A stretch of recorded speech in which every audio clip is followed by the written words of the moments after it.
Okay, good day. So, ito na yung si NS Kawasaki NS 200 or 200 NS Rouser. So, they call it Rouser. In the Philippines, ang tawag dito sa mga models na to is Rouser. Bakit in India, it's Pulsar. Pulsar siya. And here is 200 NS. In India, it's NS 200. No? NS means Naked Sport. Ang tawag dito sa style ng forma niya is Street Fighter. As you can see, why Street Fighter, no? So, pang-attack, no? Pang-attack ang forma niya. So, this is going out right now at 124,000. Yun ang presyo niya ngayon. Pero yung model na yon, yung 2024 model is meron na siyang LED headlights kasi this was the old model.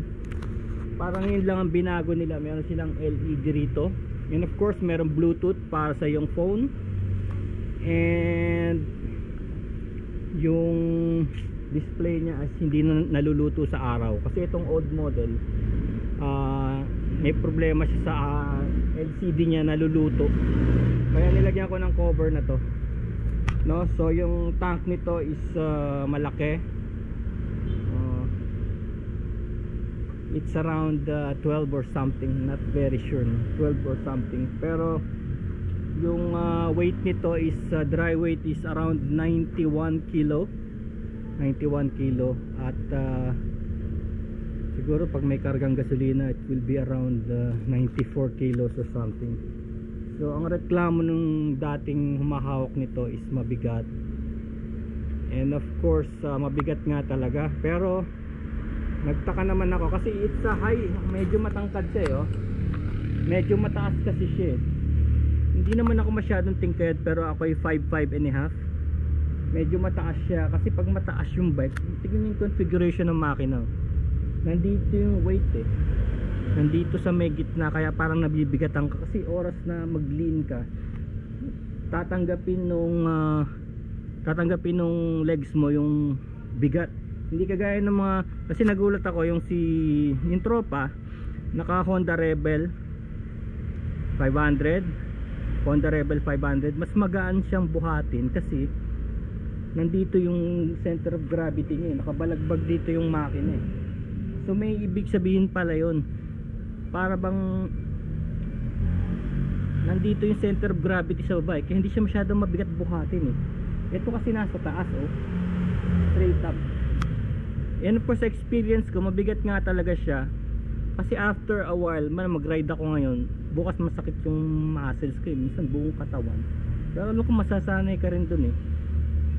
Pero ibang nga siya kasi yung alam niyo yung Rebel Honda Rebel 500 is around 191 kilogram, samantalang ito 91. So may 100 kilogram pa. Saan napunta yun? Bakit parang mas feel ko mas magaan yun? Agaya nung 790 na KTM, remember that 790 KTM naked, mas magaan siya pakiramdam eh. 790 yun kaysa ron sa mga Duke na 200 nila na Duke, kasi ang gumawa nun Bajaj din. Yung mga Duke 200 na yun Bajaj din, parang kagaya rin ng gumawa nito. Gumawa nito is also Bajaj Rouser, no? So yung Honda kong CB110 is Bajaj din yun. Bajaj, maganda sila gumawa, ng Bajaj. Yun nga naman mabibigat kasi talagang pang workhorse. So ano mga nagustuhan ko rito sa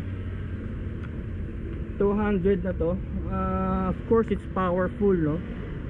It's powerful. Dati akong, ito yung parang nasa mid range, dati ako naka 400, pero this time it's 200, it's in the middle, no? Kasi yung 400, na problema ko lang sa 400 dati, unang-una, it's too fast.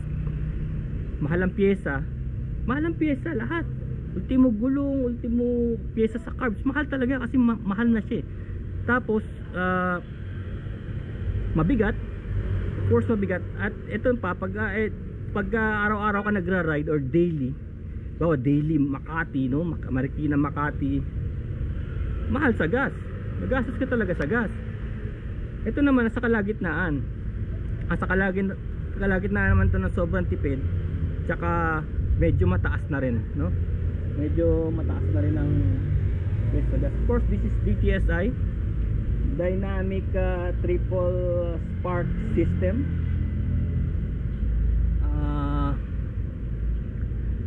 Gumagana siya.